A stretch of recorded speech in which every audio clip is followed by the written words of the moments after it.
So finally, from the small tomato plants, we get to start harvesting our fruits today. So today will be the first harvest of this tomato corner. Oh wow, we have another one here, apart from the ones that are super ripe. So really nice and encouraging to see that we've got some that are flowering, and as some are flowering, I can start harvesting. And as I'm harvesting for some from some trees, there are some trees. For some, I am going to start today. I need to do some support. And remember, this was the tiny. Look at this; it is already into flowering. These were the tiny suckers that I was harvesting from this other side to multiply my tomato plants. So essentially what I've achieved to do is to have tomatoes on rotation. There's one plant that I want to remove, or I thought of maybe leaving the suckers to continue, but then now there are so many tomatoes and it's just a matter of waiting for them to ripen really well. But this one, today we get to harvest from this. But look at all these beautiful fruits.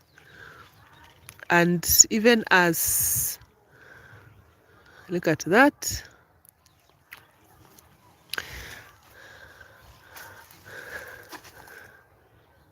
You see? And for most of them, I have like 2 clusters good to go. Then for some, the 3rd cluster is just starting off. Like for this one, you see the first cluster here, the second one here, and the 3rd one is just starting off here. And look at this, this is the 4th. Hi, Howie.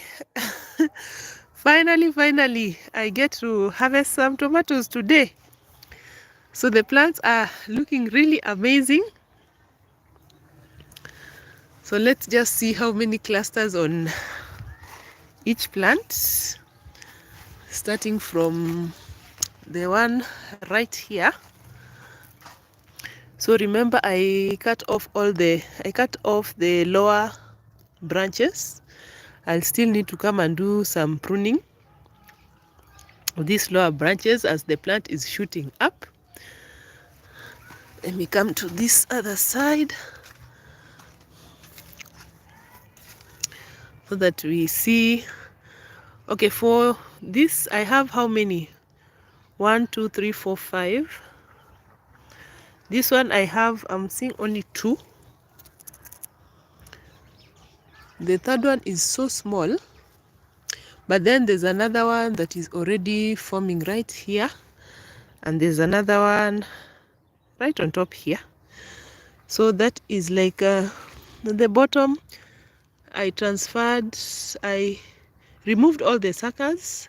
That is what we have right there. So this one definitely, the size is good. These are good size, although these are not giant because here I don't have the focus of using the many chemicals that people use in the greenhouse to just get the super big size. Because for me, mine is just enjoying the gardening, the growing process, and knowing that even right now, if I want to eat this tomato, because there are no harsh chemicals on the fruits, I can get a tomato right now and eat it. You say no to chemicals. Okay, what would I say concerning that? If you say no to chemicals, the argument would be, actually they would argue that if you say no to chemicals, they will not be able to supply enough food for everyone around. But if we say no to chemicals, and the farmers, now the issue is the monocultures, the really dense monocultures with lots of tomato plants, and it's easy for disease to spread. But now if it's home gardening, it means at least you can mix up things, grow lots of plants, and then also how you just make sure you supply your compost, your manure, and make the plant strong. Because sometimes I believe if you have a plant that has strong immunity, they tend to survive and produce fruit really well. You really don't have to be afraid that it will be attacked along the way before you get any big fruits. Because look at what I've managed to get here. You say organic farmers here don't use chemicals. Their argument will be they use organic chemicals. Okay, I think also the argument is if you use the chemicals, the right quantities as recommended, then it is not harmful. But for me, it would be best if you don't use the chemicals at all. But then if you don't use the chemicals at all, what happens to the large monocultures? How will they be able to keep the pests away? But it's more so how we feed the soil, because then you say every place is different. Yes, true. Every place is different, and also how we feed the soil, because for those large areas with monocultures, how will they supply the compost? And you know, when you use the compost and the manure, it's like slow release. It takes time to just work itself into the soil. So you have to wait years and years. But for them, they want to harvest. Like if this was something that you harvest and remove the tomatoes, you'd be harvesting, removing, and replanting the same time. Like no rest. So they have to use the chemicals to feed the soil and ensure that they get the right produce, because for them it's more like an investment. That is why home gardening is so nice. You say you'll not eat chemical grown food, but I have a question for you. How would you know that your food is not chemically grown? Because if you buy takeout or if you eat in a hotel, how do you tell whether this particular meal, everything that was used in that meal was grown without the use of chemicals? That includes all the spices and everything, the tomatoes. How would you tell? that there was no chemical use at all, unless it is you that is harvesting the tomatoes and you know you've not used the harsh chemicals on your tomatoes. So now you can say that I'm sure I can take a tomato from my my tomato tree and bite into it, and I'm confident I know it doesn't have any chemicals. You say those folks that cry about pests need to get a good night's sleep.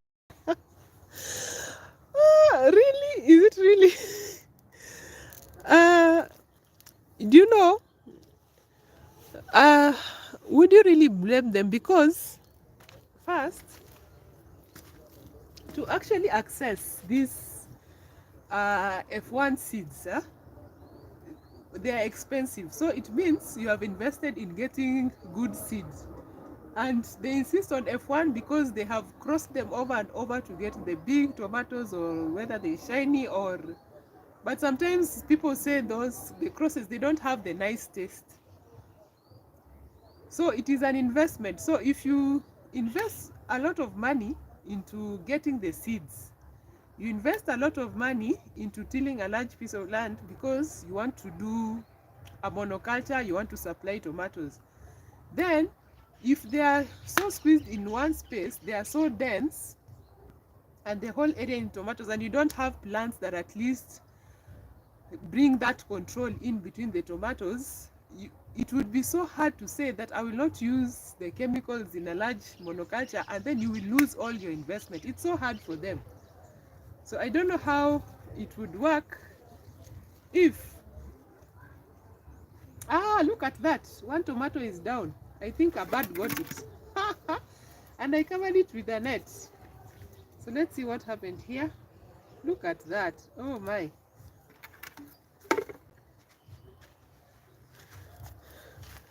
So our ripe tomato, the bird got it right here. And I thought I was fast. So that is why I said today I need to harvest my tomatoes before the birds get all of them. See? Really nice color. And these are sun-ripe tomatoes. This one I will not throw it away. I will just wash it. Like this one, it looks like they even did it today. Some few hours ago. Look at this. Because it's still fresh. You say you invest in buying one tomato plant, then seed from the tomato, very cheap. I love your argument, Howie. I love your argument, but allow me to to ask you something. You know, these are F1 hybrid seeds, crossed to get a particular shape, a particular color, a particular size, long shelf life. And that is why you see some people said they put tomatoes on the counter, it never goes bad, because that is the crossing they have done. Or maybe they will cross to make sure the fruit has so many fruits per bunch. For this one, I've noticed mine checking, generally there are 5 fruits for every bunch. Now, if you decide that you want to get seeds from this, tomato, and this is F1 hybrid, you have to be ready to accept that you may not get the traits from buying the seeds, because now you are replanting, and what you will get will be the traits from one side of the parent. So you won't get the perfect produce. And people are obsessed with just having something perfect, that it's perfectly round. They don't want tomatoes that they want it perfectly round and a particular color. Maybe if the color is off, people will not buy it, or it will be discarded, something like that. And that's a conversation that more people need to have about food. That if you say a particular food, a particular plant is not looking perfect, so I will not buy it, I will not enjoy it. But is that really the case? If it is not the perfect round shape, does it take away from the tomato? Does it reduce the value, the nutrients. And here I'm so happy, although I would have loved to get like something, a cover, because of the birds. But then the birds are also doing good, which I'm happy about the birds. But now you see those tomatoes are grown in controlled environments. Now, if you say you're going to replant these F1 seeds, you may not get good. But if you say you're going to replant maybe those open pollinated seeds, you may get something good. So you say you never argue, but you show you show common sense. I think what we should do, actually, the way I like doing lots of experiments in my garden, just trying out different things. What we should do is that you will buy the F1 seed, get to grow your tomatoes. These ones are looking really good, ripe, mature. So I can save seeds from this one, or even just cut a piece and replant. Then once you harvest, again, the ones that you have replanted, oops, now I've made it dirty and it was clean. It's not a bad tomato. It is like super ripe. Then you replant the seeds again to see, now we want to see what quality of fruits you will get. If you do get good quality fruits, we have to ask the question, how come the people that sell the F1 seeds, they usually tell people do not replant the seeds. They want you to buy new seeds over and over again, because they know if you replant the F1, you will not get the traits of the original, the mother plant. You just get the traits from one side, because to get the F1, it means they have crossed it a lot. So, wow, the birds got here before I did. So that one was super ripe. Let me just get another one. You see,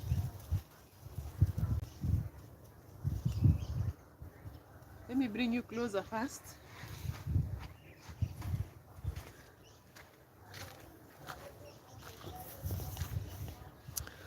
You say invest in buying one tomato plant. Okay. You need to try that. You need to try that in your garden, just to replant the F1 seeds over and over, to see whether you will get some nice tomato fruits, or it will just be a fruit that you cannot understand what is happening. So look at this. So the one that has fallen right there is from here. That is from right here. It is super ripe. So all this I'm going to, now there is one that is still green, which means I will not cut this, I will not cut it from this point. But I wanted them to like turn color really nice before I remove them. Let's just get one. Look at that. And the size today, actually this one that is ripe compared to this one here, this one is bigger. That is why I was covering them, because the birds had already started earlier. So I was covering them. You see, this size is much bigger. Nice. And I was hoping to get even bigger than this. But then it is ripe and ready to go. And you see here, part of it has not turned. But then, if the birds are going to see it,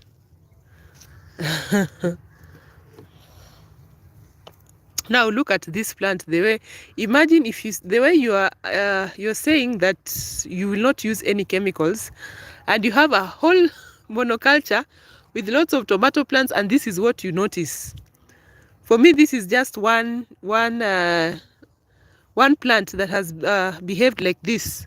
The others are looking quite good, and you can see they have lots of clusters. Now, this one has, okay, we finished. We'll keep on harvesting this one. So we move to the next one. I was just checking how many clusters to see how this seed has performed. Our F1 seed. Now this one has 4. So what happened here, I don't know, but you see, seems like somehow it stopped. It didn't develop any further. This one has 5. So for this one, means there's potential to get more. Now, look at what happened right here. This one has 1 here. The others really small, and the others, they actually look dry. I don't know if they will grow. But now this is the 3rd cluster already with the fruit here. So which means it will go ahead. It will be much ahead when it comes to ripening. And I think that is the case of what is happening right here. Let me just go around. Because you wonder if once the fruits...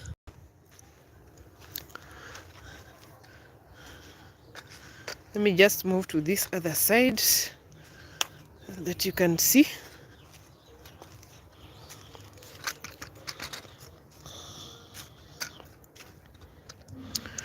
Now you see this one. Look at this. This was the first one that was ripe, and the birds decided to eat it down there. Then we have this one, but these others are like so far. And for tomatoes, I notice sometimes if you harvest too early, you'll not get a good tomato. Although I know some people eat green tomatoes, but you don't remove them from the tree too early. You have to like let them get to a certain stage before you harvest. But if you harvest them too early and you put them there and wait for them to ripen, they may not ripen. See, so this one, I will harvest it today. Because, look at this. That's what I'm trying to explain. This one, this was ripe first. It became red, actually. It's the one down there. Now this one is ready. But these ones are not ready. This one will be ready next. Now, come back here. You see this one. Already this one has set the fruit, and look at these other parts. They are still behind, really small. So it will just be a process of checking them out continuously, which means if your trees are behaving like that, you may not be able to like come and cut a whole bunch like this, because you may remove some that are not good enough for harvesting. You say, green tomato chutney is tasty. I've never tasted green tomato chutney. I don't know how to make it. Maybe I will try one day. And at the moment I see I'm going to have lots of fruits.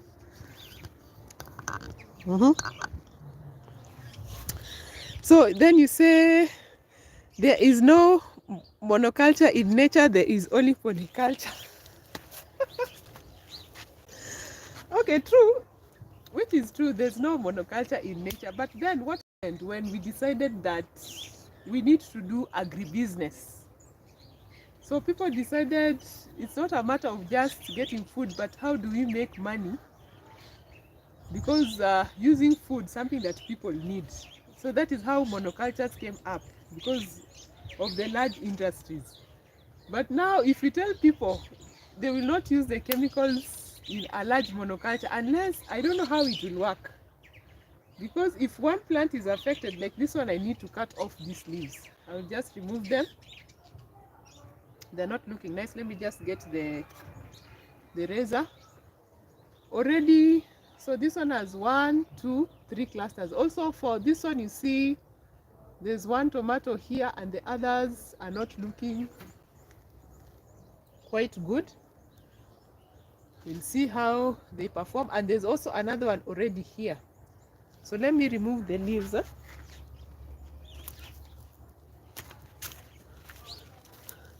So the good thing about this is that I have like created a bank, a corner where I will be harvesting tomatoes over and over again. Because here I start harvesting, there it is flowering, there I start supporting, and then it's already going into flowering. And I also have the small suckers. Let me just get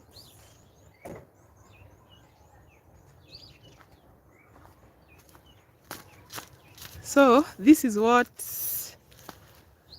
I do, because the leaves are not looking good, and for me, because there's no need for me to depend on the,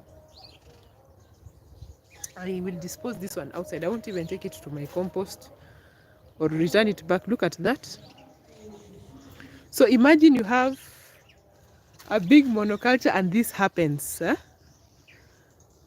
Well, how will you survive if all your plants look like this? And this one looks like what? The red, that is a spider mite.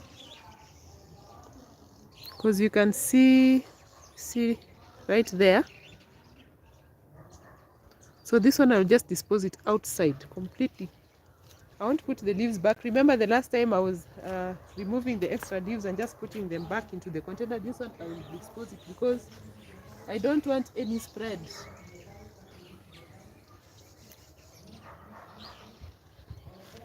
Let's see this one, how it looks.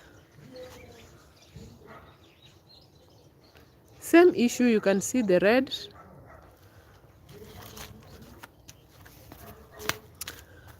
You say, I consult only organic polyculture growers and I increase on average 33% higher revenue for the organic farmer. Weekly feed box delivered to each household makes the money. Yeah, you see, you're also doing the agribusiness. Okay, this is the argument. Huh? You're also doing the agribusiness, but your products are not like something that can be a whole shipment. It's just a couple of houses around your neighborhood that get to enjoy. Now, if it was a very large area, how would you control the pests? So we remove this one too.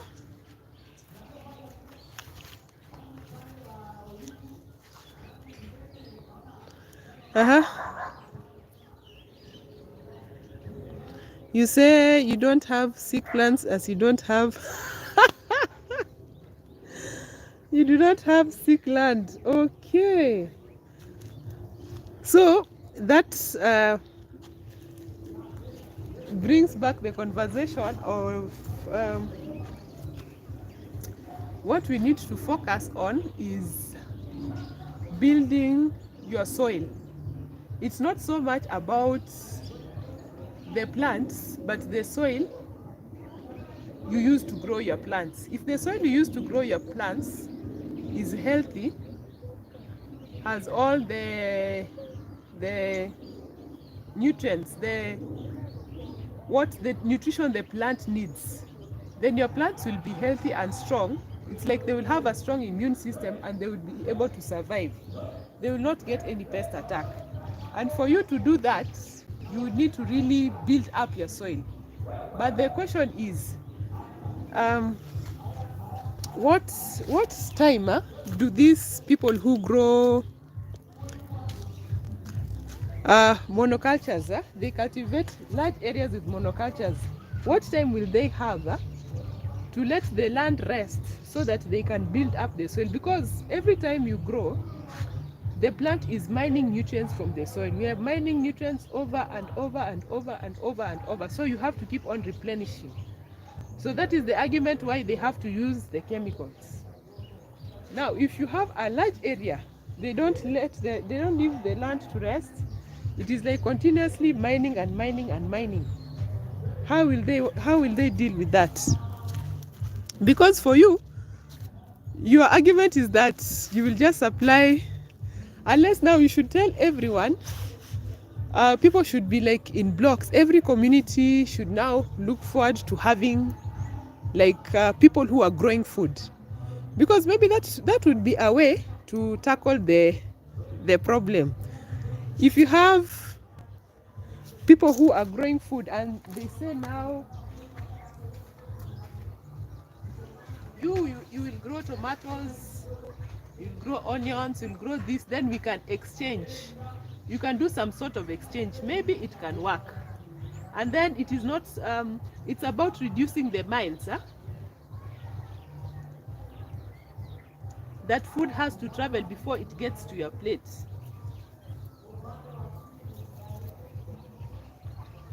Let's see this one. If you can reduce the miles that food has to travel before it gets to your plate, then you say, if you grow tomatoes, I grow onions, you grow the cucumbers, I grow the what, then we can sell and exchange. It can work. But then you have to remember also, there are people who have that is their business. For them to make the chemicals and sell the chemicals to you, that is their business. That is their mode of survival. How will you deal with that?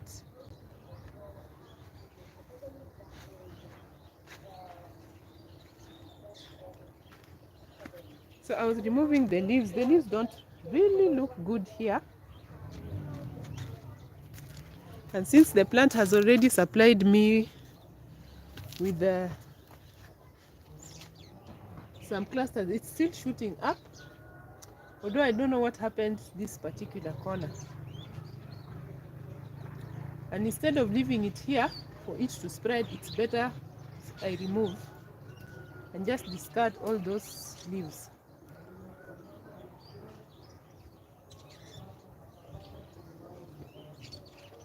Because the other plants look good.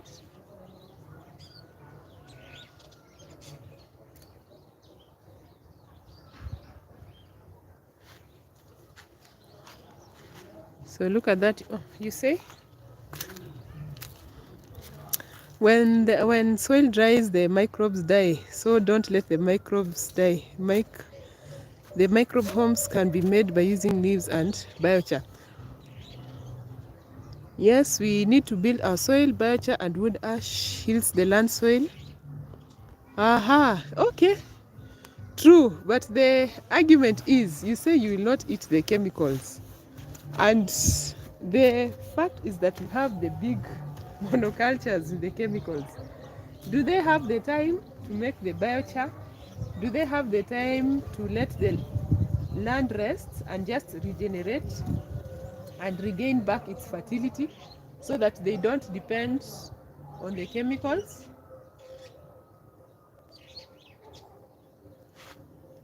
Now this plant looks heavily affected, and I'm up. This is the main branch. So if I do remove more, let's see. I don't think I want to remove more, but good thing I have created a bank. So once they are ripe, I can always exchange with another plant, because the next plant here looks really nice. There's just an issue with this one, and it's the one that has a semi-ripe tomato, which we have to harvest today because the birds, if I leave it over tomorrow to Monday, I may not get it again. You say never argue, as that is like to say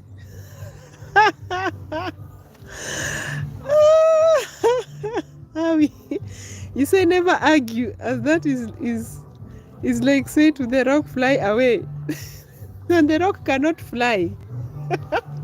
You definitely, the rock cannot fly. True. Oh my. So what would you propose? What should the monocultures do? The ones that they have to depend on the chemicals. And that means, and my my argument was that if you do it in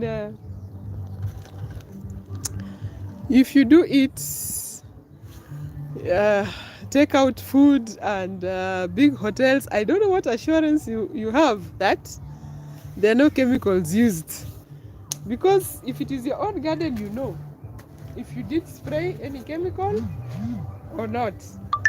But what is your assurance when you go to the big to the big hotels, or even if you buy the takeout? So we'll remove this one too.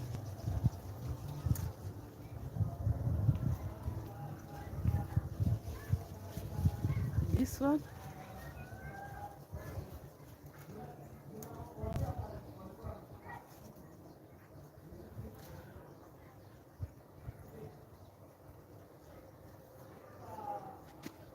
Water is so important when growing food in your garden, because one of the arguments you're giving also is the microbiome. If your soil dries out too much, look at that. So these ones, I'll just dispose them outside. They're not looking good at all. So the argument is that if your soil dries out too much, then you like hamper the natural processes that enrich the soil. But now, when you come to my garden and my situation, and you know the issue I have with water in my garden, what will I do? Because even right now, already some parts are dry because of water. If I had like a lot of water that we could do sprinkling, I think my ground would be well covered. But then so far, and I'm still trying, and I'll keep on trying, I'm trying to get a good ground cover. So what would be an argument concerning that? Because you can even see it's open. This whole area, it is open. And even if I turn around, let me just turn, you see? It's still not that covered, huh? Apart from the where we have the sweet potatoes and the containers I've used. Now what will I do? By the way, we do need to harvest some corn. The birds have started the job already. What will I do? Because now for me, water is an issue. If you had water that I would just open in the morning and ensure all the area, the whole area is like well watered and moist, then I would be taking care of the microbiome. But now in my case, what will I do? So you say stop doing monoculture as you will never be happy, and they should stop doing monoculture. If they stop doing monoculture, do you know what that means? Apart from supplying food, that is the job that people do to ensure their families get their basic needs. If they stop doing that monoculture, how will they survive? Because that monoculture, that mass production.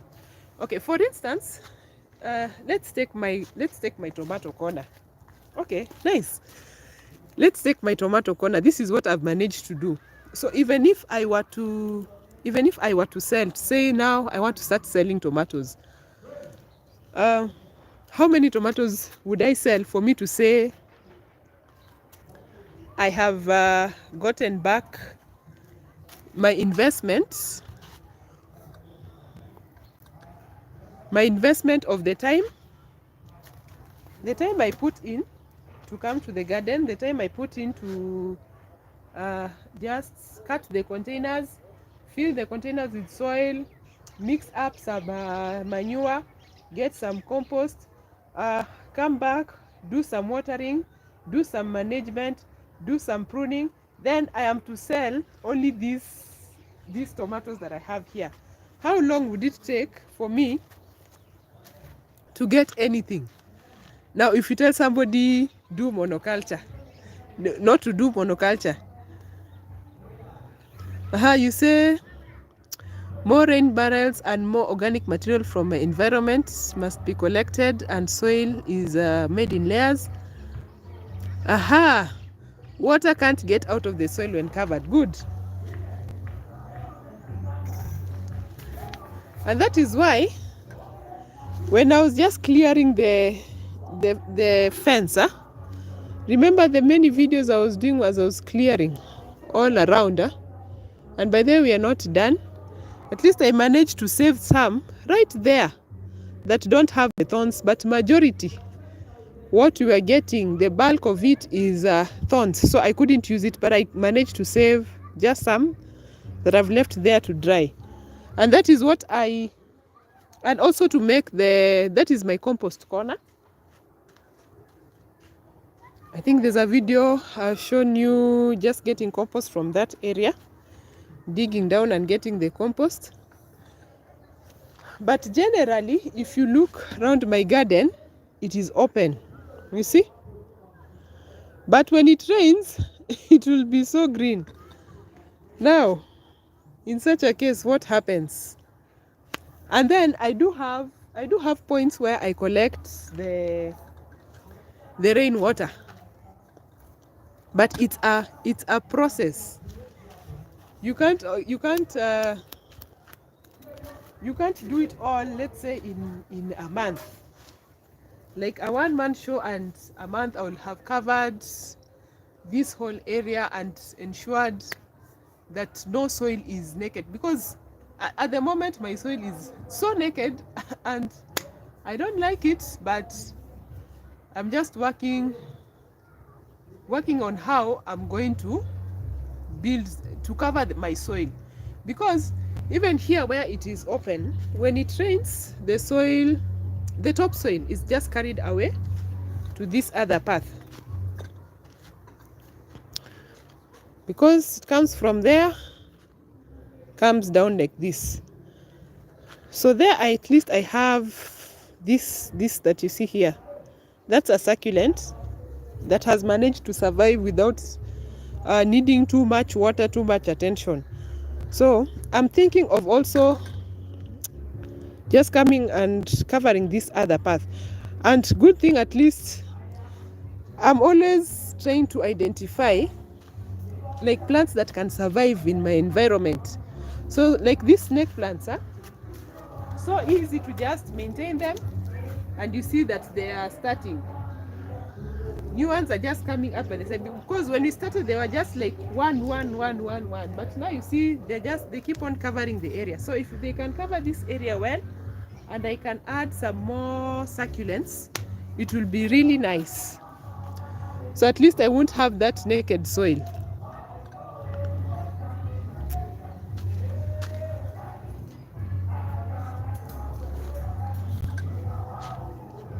Let's see whether I need to get some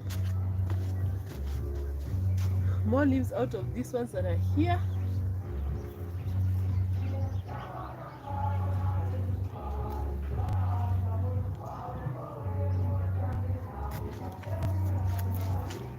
Not that bad, but I'm going to remove it.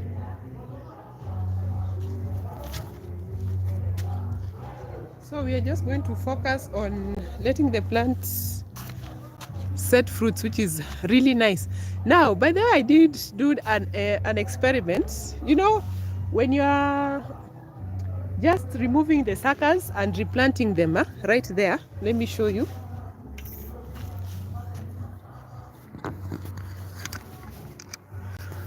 So I removed lots of suckers, replanted them right there. And when you're removing suckers, and these were the tiny suckers, and look at how far we are. So when you're removing and just transplanting the suckers, you usually remove the small flowers like this. So I decided, let me try leaving the small flowers, and this is what happens. So definitely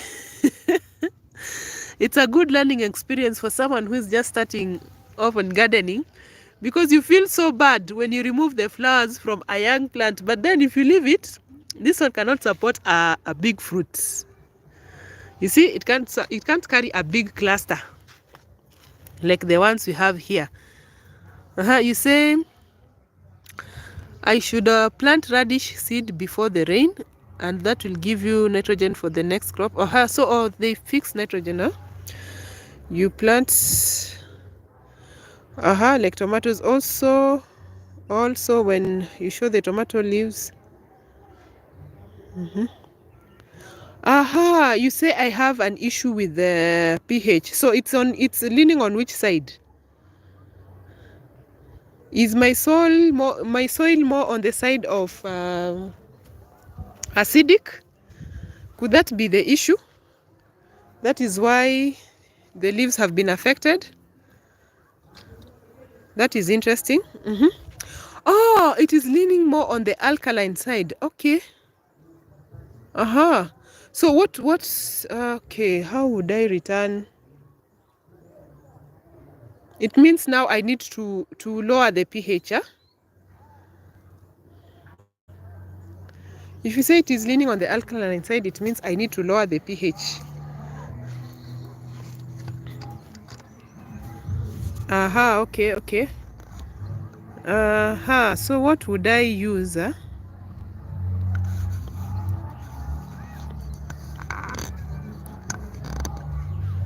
Because what I have is the compost from that point, and then recently I also got some more manure. That is what I usually use, and even if I get the manure, I add it to I mix it up there and just let it stay there so that it's mature, because if I can't add it immediately. So what would you propose in such a case? So it means that sometimes when your plants are affected, the pH of the soil, and true, by the way, I've never tested the pH of my garden soil. I must look for a method, a way I need to research on a way I can test the pH to just see the type of soil I'm working with. So for this plant, let me remove this.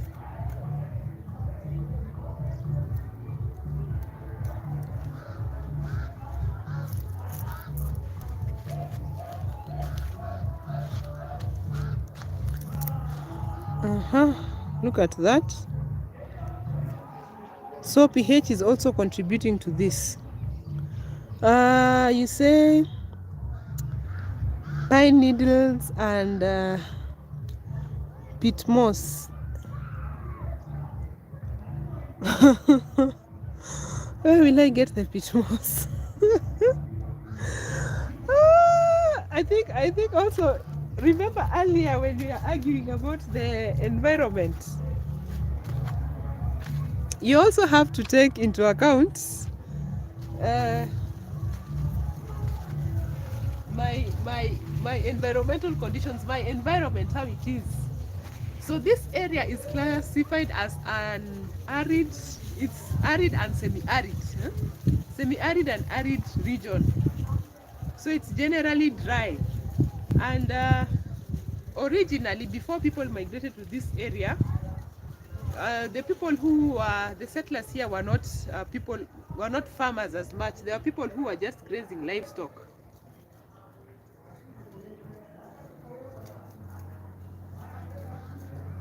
Now this plant is heavily affected. Now if you now know the conditions that I have to work with in this area, which means the rains are not reliable anymore, by the way. Sometimes we get, remember the last time I was posting videos just showing the rains and what is happening, and we got super heavy rains that it was flooded and so many people lost their crops.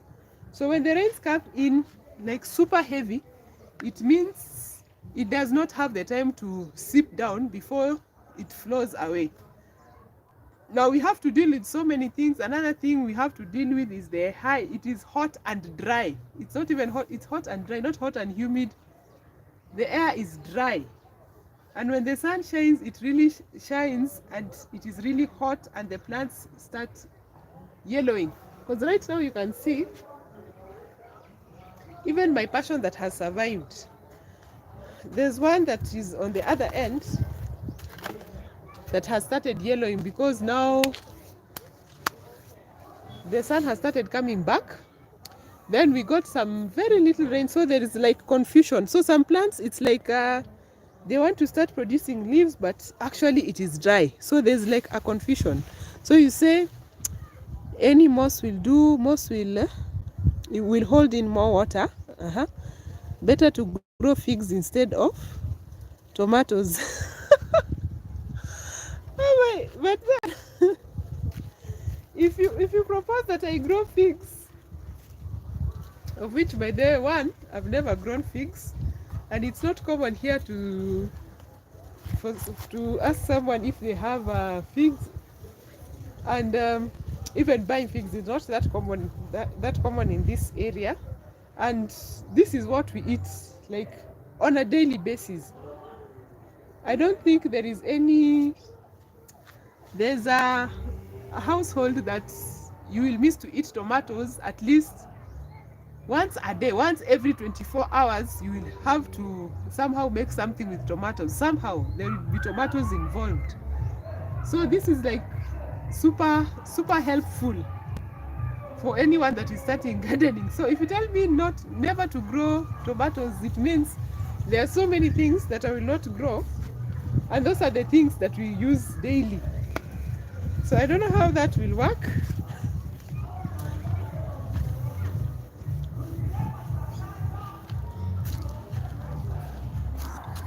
Now for this one right here that I'm harvesting the tomatoes, you see that the leaves are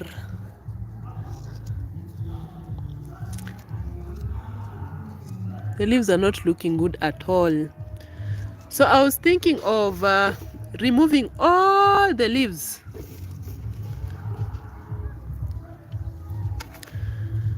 And just letting the sucker, because good thing about tomatoes, this sucker can come up and take over. So what I want to do is to harvest, let us just, now I can't even remove the whole cluster because there are some that are not yet ready, and it is just the same cluster of fruit. Let me come this side.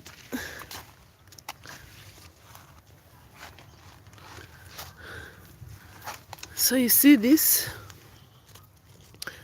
one is not ready yet. These ones are ripe. The one that fell off was super ripe from here. This one is but this one, if I leave it on the counter, it will be good. So look at this.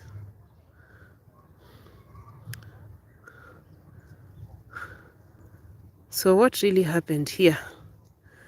We have some that are super ripe. This is the same cluster. Look at this. And this one is a different one. And look at this. So let us get this one. We see.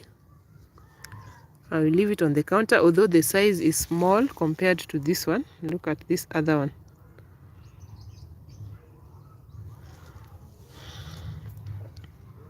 Let us get this one too.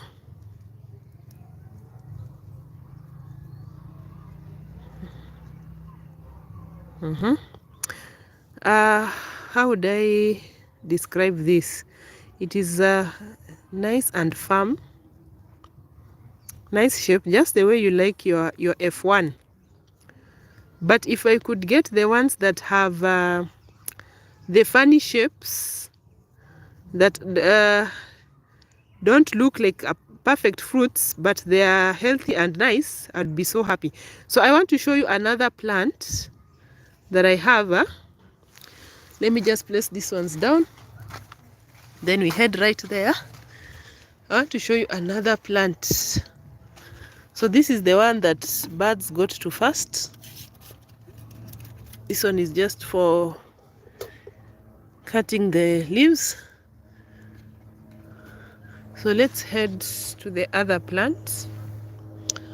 Oh, and we do need to support one right there.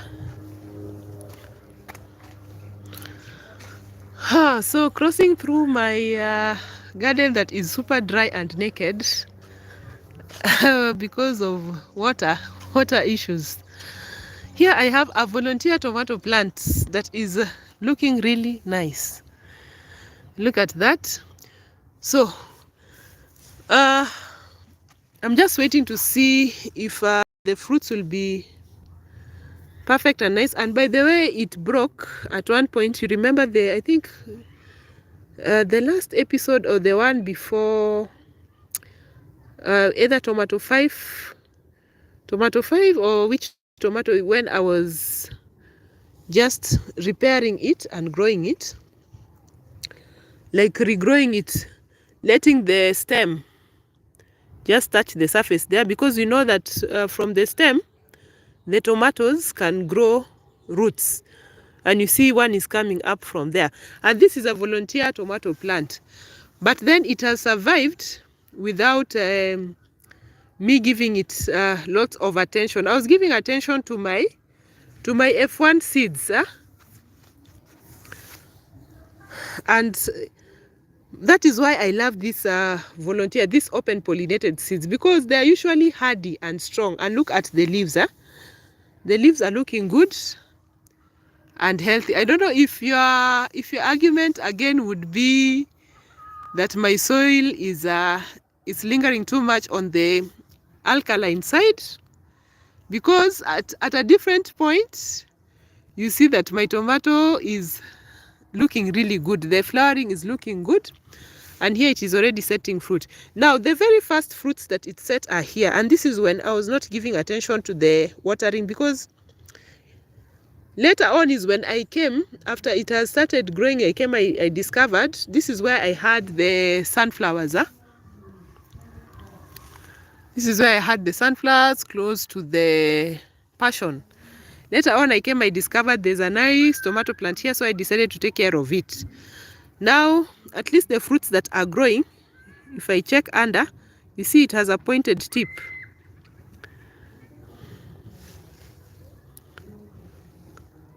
We're going to see whether they are the same fruits. Look at this. Now look at the shape of these fruits. Now let us go to the F1, the hybrid seeds. This is open pollinated seed. Now let us go to the hybrid seed. You say the tomato in the ground will always do better than the container grown tomato. Aha. So what are you do you mean the soil in my containers is alkaline? Yet I think over and over what I've done is getting the soil just from here. You've been seeing what I'm doing, just getting the soil from the ground and putting it in containers, and it is because of water. At least when I work with the containers, you will see I don't use lots of water.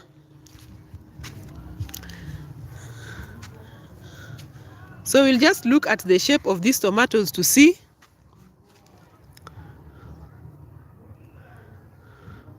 whether they will be the same.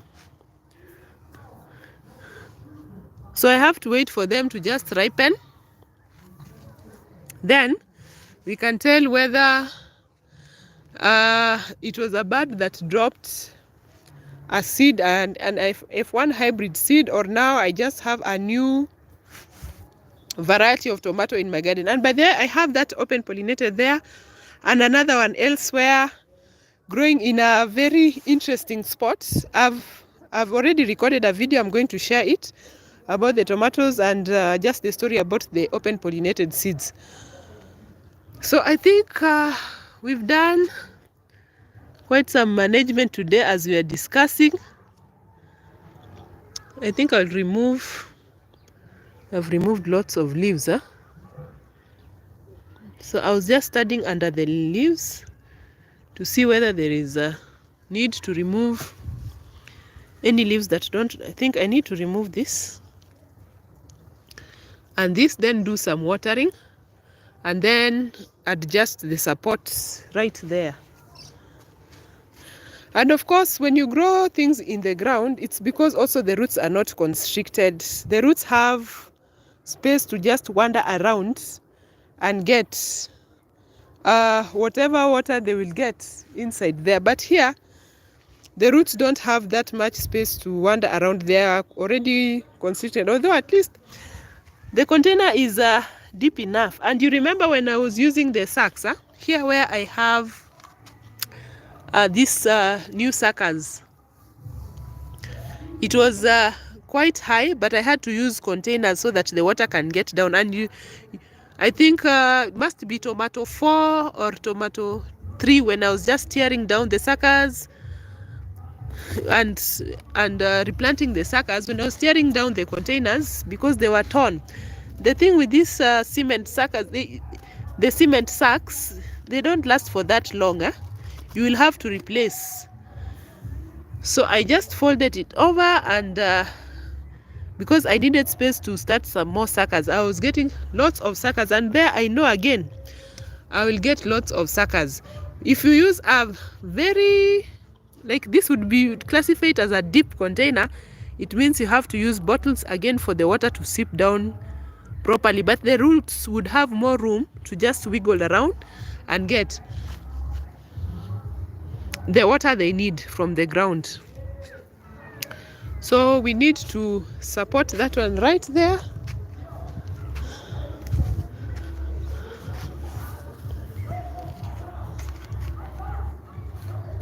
Let me just set you here so that you can do some support, then we finish harvesting. Today I will not leave any tomato for the birds to see whether the birds really enjoyed the sunflowers. And then I have to support my passion. I'm not through. I supported the passion just one side. I'm yet to finish supporting.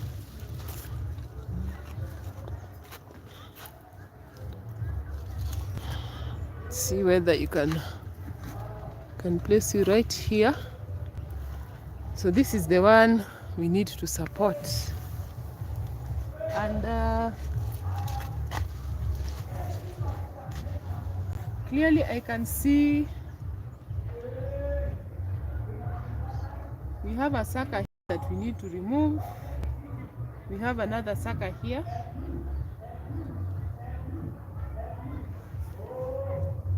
So perhaps I cut the... First I do some pruning, removing these leaves. Not looking good at all. So that one I'll have to remove it, so that this area can just be well aired.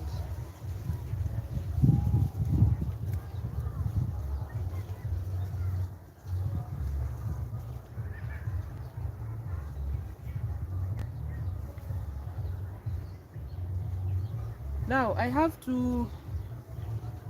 Wow, and it looks quite good.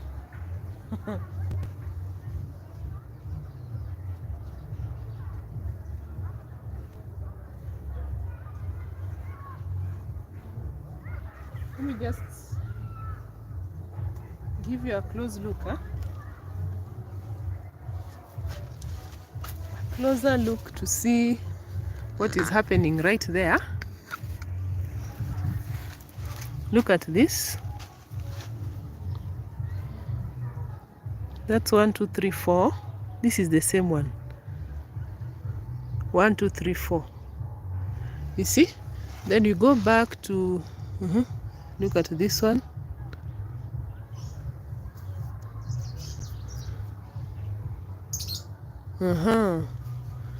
So it will be interesting to see the fruits I get from here. So I was saying I need to get the sucker from here. You see this? This I have to remove. This is also another sucker, by the way. You see how far we are? There's a stranger inside here. Let's just get this stranger. Remove this stranger.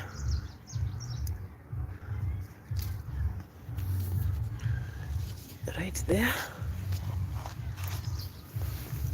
And I can see the containers don't need watering. It is still moist. So this is how far we are. And remember how the sucker was small when we started. Look at that. So today we did some harvesting, more pruning. Look at that. Let me support this. Then I think for these other containers, the ones with they're drying up much faster. the ones with the fruits. And at least I'm so happy with the little water I have. I've noted that the bottom of the fruits is looking quite good. I think the scare is also when you're growing tomatoes, it's usually checking the bottom of the fruits, because that means watering is an issue. But if the bottom of your fruits is looking quite good, then at least I've managed to get some good tomatoes. So let us support that one.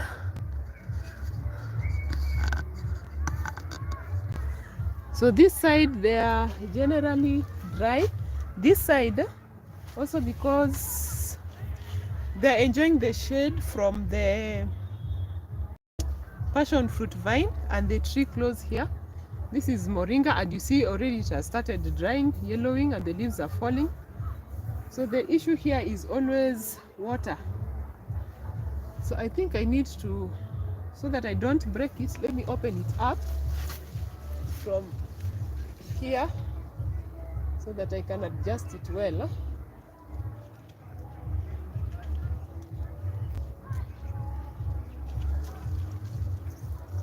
Otherwise, if I try forcing it, it may not cooperate. So open like that.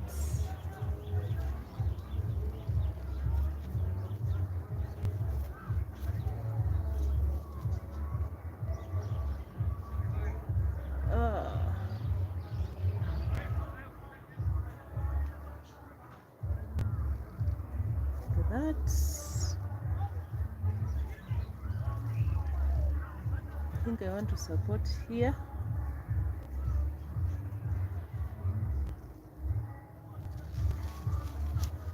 So that it will hold the fruit right there, like that. So it is not super tight, or it is not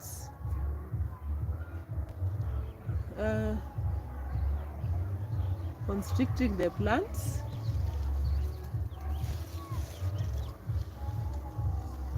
But if you don't support it well, there'll be an issue when the fruits start growing, because the fruits are quite heavy.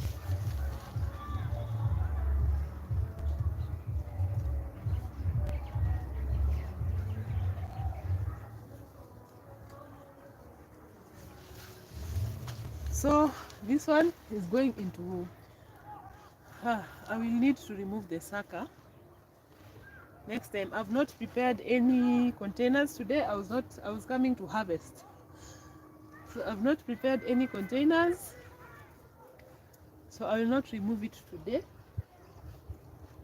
So that will be next time. So let me get some water for the ones that have fruits. And these ones, they get more sun on this side generally.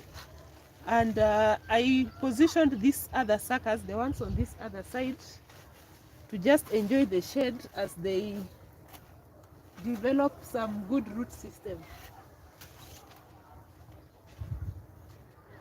So for these leaves that are not looking good, I'm not going to add them to my compost. I'll just dispose them outside, because they are not looking good at all.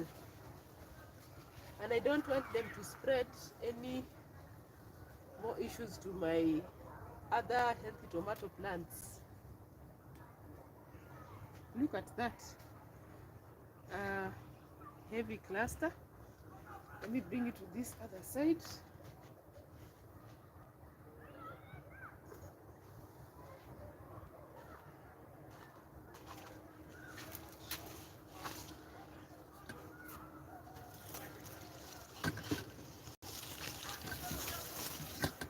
Wow, the passion. This is one of the survivors. When I'm saying that my garden is in an arid region, arid, semi-arid. So the survivors are always looking good. And then we shall see how they behave as we proceed on into September. So the last leaves I'm going to remove are from this tree here where I'm harvesting, because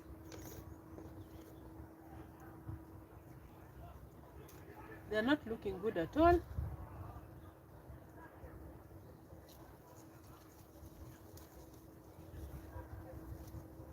Better if they are removed.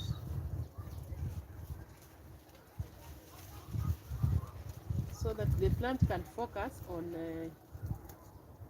growing the suckers, because instead of removing the whole plant, I wanted to remove the whole plant, but if the sucker is coming up, it means it can replace the plant and just come up like the other tomato plants, because the others are looking really good and they've shot up, but this one is down here, but it's the one that has given us some nice fruits. So look at that.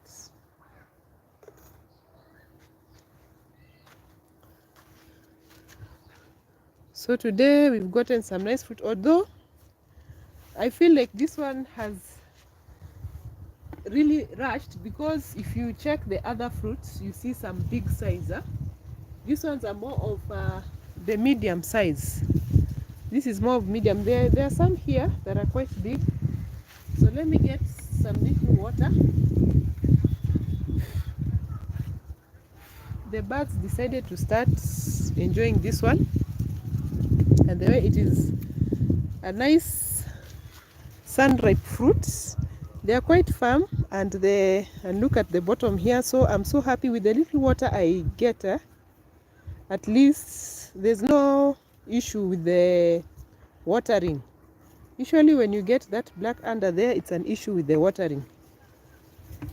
So this is semi-ripe. So let me harvest another one. We'll harvest another one right there. Let me just bring a little water for the ones on this line. These are the ones that the containers look like they need some water.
So for all the plants, I just check, and usually just two cups has been enough all through the how many weeks before.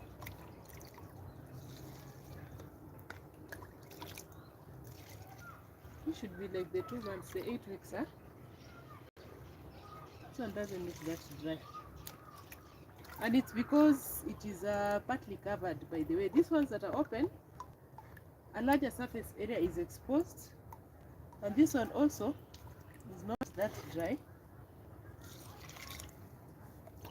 But then even if the tomatoes in the ground perform better, this method would help you conserve water, because I've gotten good fruits with the little water I have.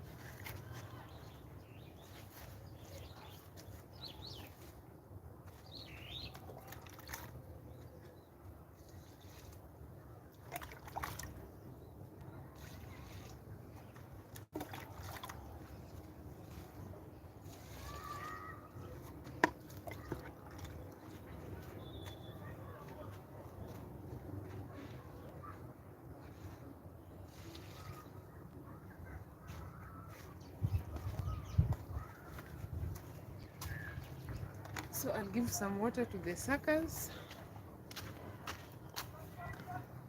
The suckers are right there. The ones under there, because they're under shade, you just check them right now.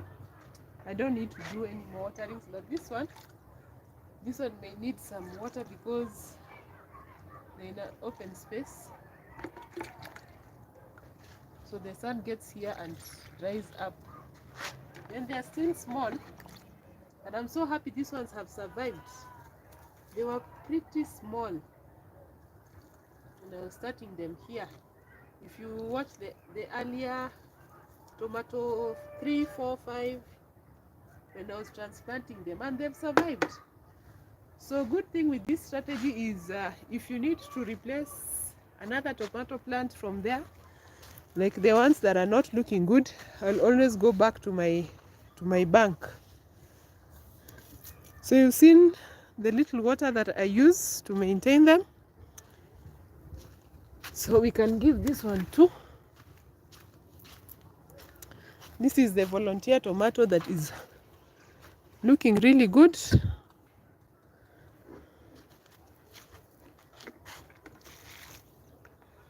We're still waiting to see how the fruits will look.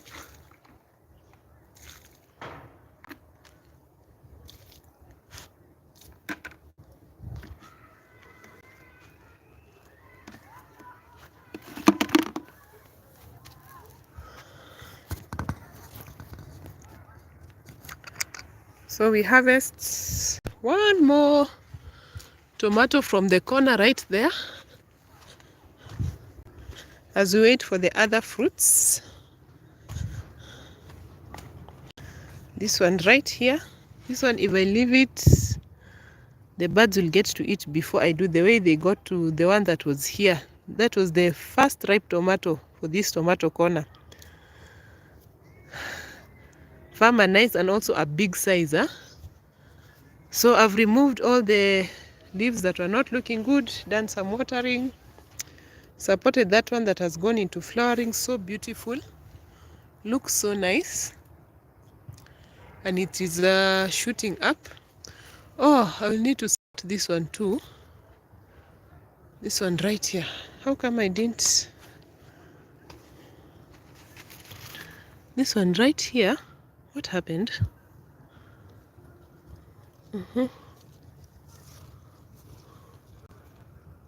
Okay. Let me not try doing it with one hand because I don't want to snap it. And remember, we have one plant here that the main branch broke, and I transplanted the main branch and left the other one. So I think it is this one here.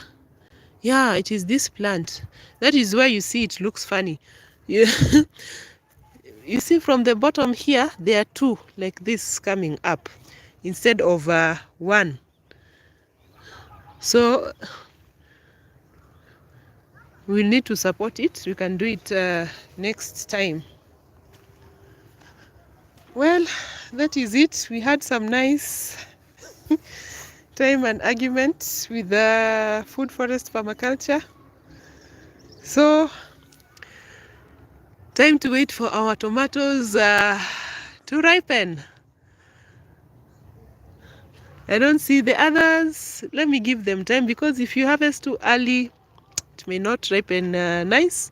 Although you can also enjoy some green, but you need to give them time. You have to time them well before you get them from the tree so that you get some nice tomatoes. These are sun-ripe tomatoes, and I'm sure they are sweet. This one fell and the birds got to it. So that is it. So we'll see how this one performs, because I've cut out all the leaves, majority, so that I can let the sucker come from down there. I will remove the rest probably next week, because this is just an ongoing enjoyment of a productive tomato corner. So plenty of fruits to enjoy. And that is see you next time, and bye.